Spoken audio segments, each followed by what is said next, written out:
Alamonte. On AM 560, The Answer. Chicago's Morning Answer continues next in our AM 560 Weather Center.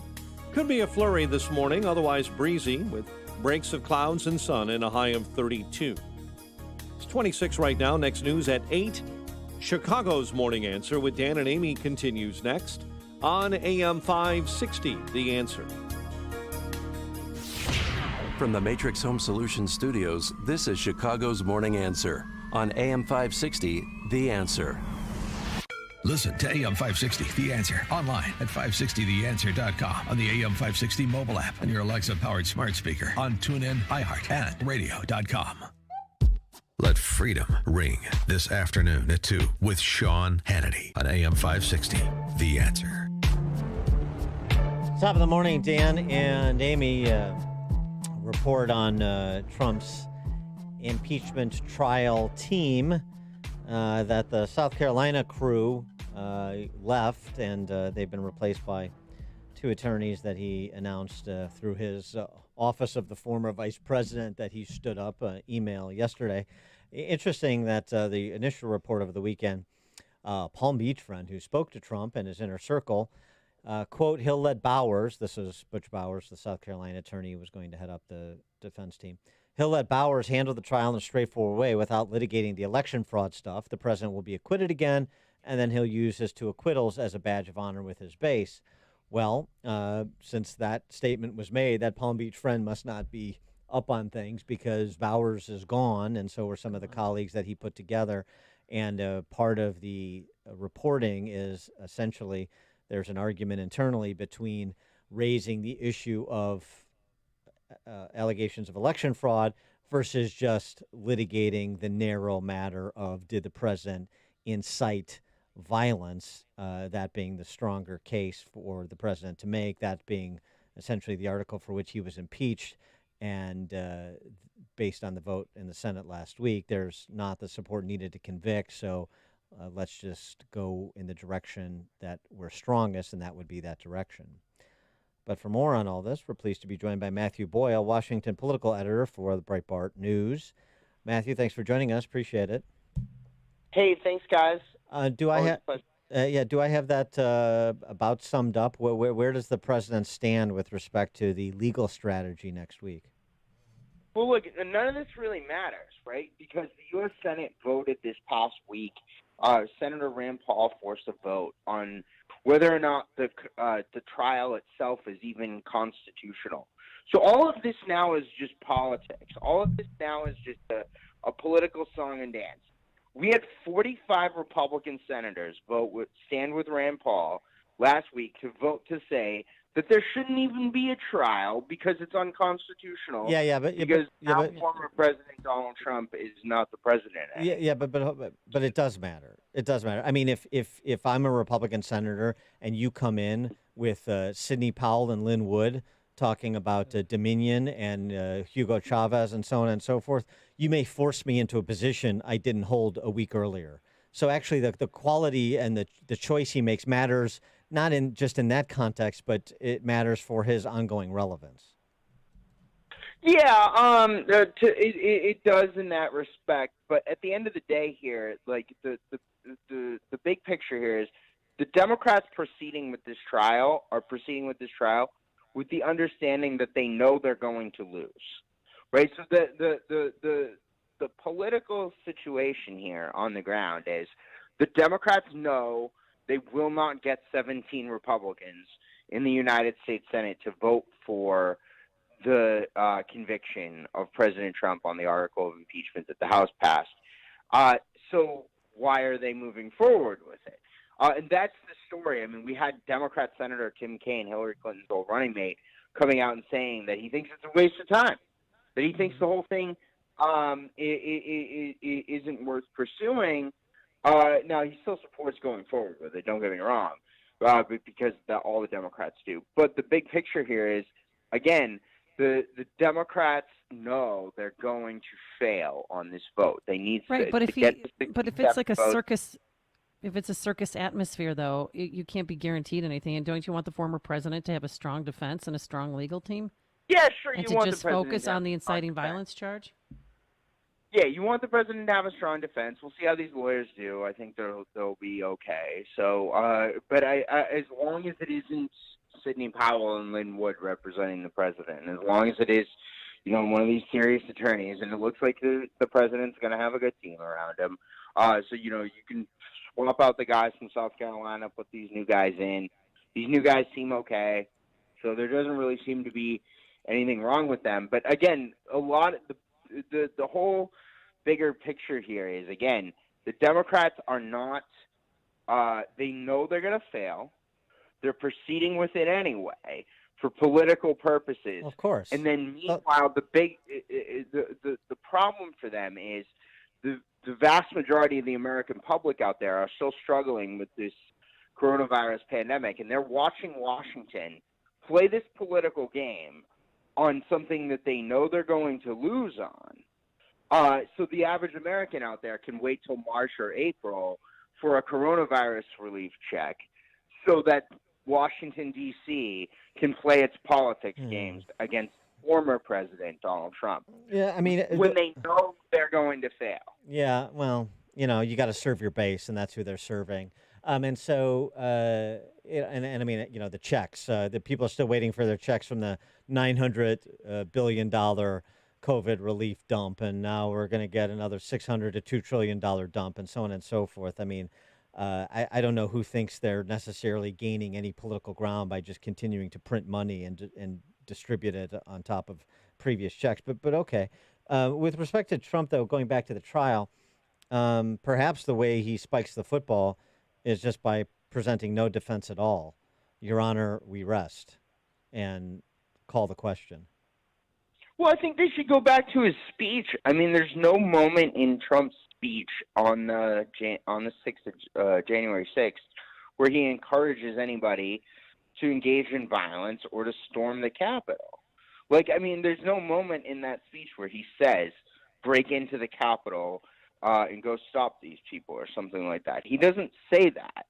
And by the way, the other thing is they should also show the stories of there were 250,000 people here in Washington, D.C. on January 6th. The vast majority of them were very peaceful, good, decent, honest people. You should tell those stories. You should tell the stories of the many, many, many people that didn't go engage in storming the Capitol. There were only 200, 300 people that actually went into the Capitol. On the matter of the impeachment, those 10 Republicans who voted to impeach in the House, you've had Tom Rice. He was just censured by the South Carolina Republican Party. He was one of the 10.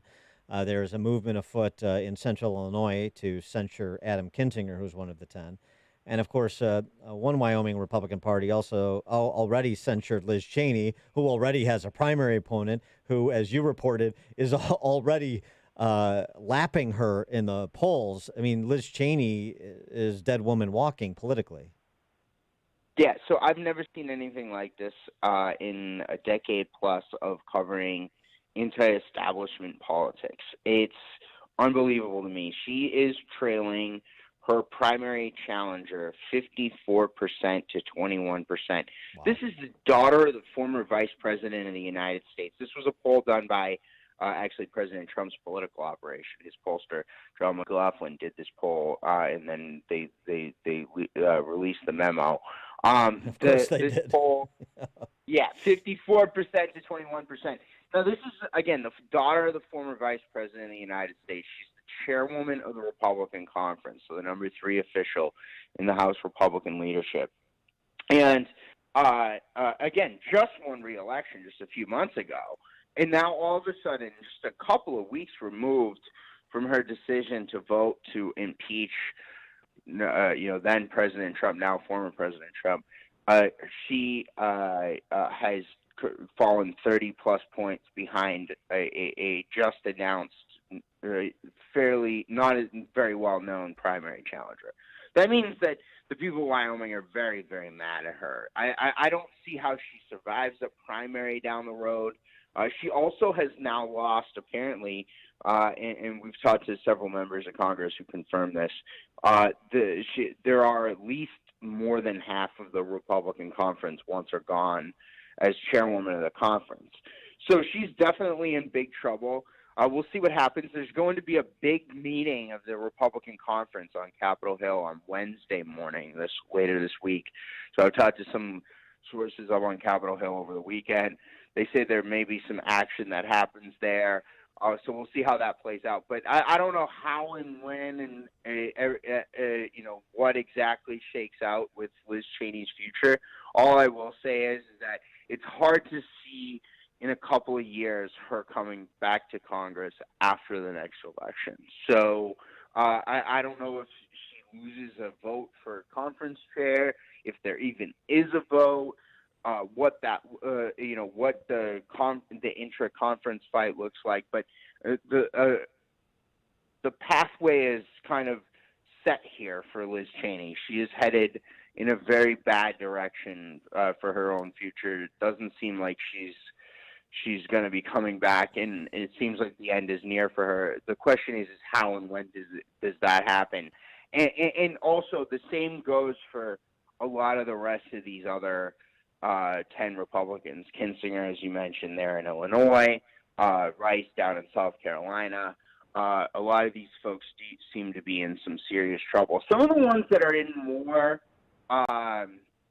battleground districts, like there was one guy out in California, Valadeo, he might actually be okay, like some of those ones. But the ones that are in red areas, like Cheney in Wyoming, like Rice in South Carolina, and if I'm not mistaken, Kinzinger's district is a pretty Republican district. So I mean, those guys are going to probably face some serious consequences politically for this.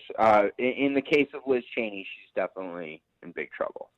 And what's the play of the 10 Republican senators who sent a letter to Joe Biden saying, let's do something smaller than $2 trillion in the next COVID relief? We haven't even, the $900 billion we just passed isn't even out the door yet. You want to throw another $2 trillion on it. But to suggest that another $600 billion is warranted, but $2 trillion isn't, seems like they are playing on the left's turf of just printing money and throwing it at the COVID response.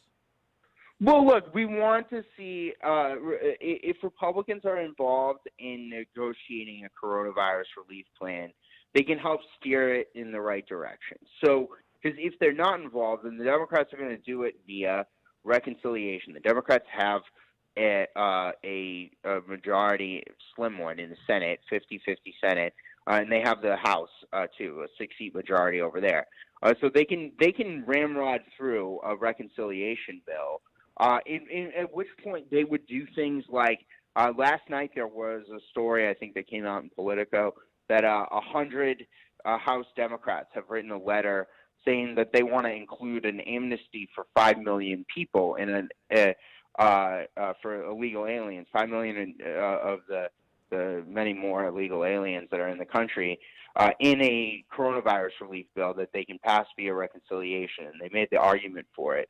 So if Republicans are involved in the negotiations, they can stop things like that from getting into the bill, and then it's going to slow down the broader push for an amnesty that the left is going for. So I do think that it's good that Republican senators are going to be engaged in these negotiations. Now, look, there's certain lines that they shouldn't cross. So if but at the same time, if they can extract some concessions from the Biden administration on this and steer the package in the right direction, probably a better thing to do than letting the left just ramrod through crazy nonsense. But the fact of the matter is, this is Democrat Washington. The Democrats control the Senate, they control the House, control the presidency, and so until the Republicans get the majority back, I mean, they're setting the legislative agenda on the left, and so that's the fact of the matter. So hopefully the Republicans are able to steer it at least a little bit in the right direction. Matthew Boyle, Washington political editor for Breitbart. Matthew, thanks for joining us. Appreciate it. Yep. Thanks for having me. Thank you. And he joined us on our turnkey.pro answer line. If you're talking about it, Dan and Amy are talking about it. It's Chicago's Morning Answer on AM 560. The Answer. Have you seen what's happening with the stock market? Record highs every day. How long can this possibly go on for? By the way, this is exactly what happened right before the 2000 dot-com bubbles burst. Remember that? Protect your savings in retirement by putting them into something safe like real gold and silver. I'm not talking about gold or silver stocks, but into real gold and silver you can actually hold in your hands. How do you get real gold and silver? By calling the Oxford Gold Group today at 833-600-GOLD. Now, the Oxford Gold Group will teach you everything you need to know about owning real gold and silver. It's so much easier than you think. So call the Oxford Gold Group right now at 833-600-GOLD to get your free gold and silver investment guide. The Oxford Gold Group is the only gold and silver company that I trust, and you should too. Get the Oxford Gold Investment Guide today and learn how easy it is to have real gold and silver delivered to your home, or how to have real gold and silver in your retirement account. Call the Oxford Gold Group today at 833-600-GOLD. That's 833-600-GOLD. Just about to do it. Do it every day about this time.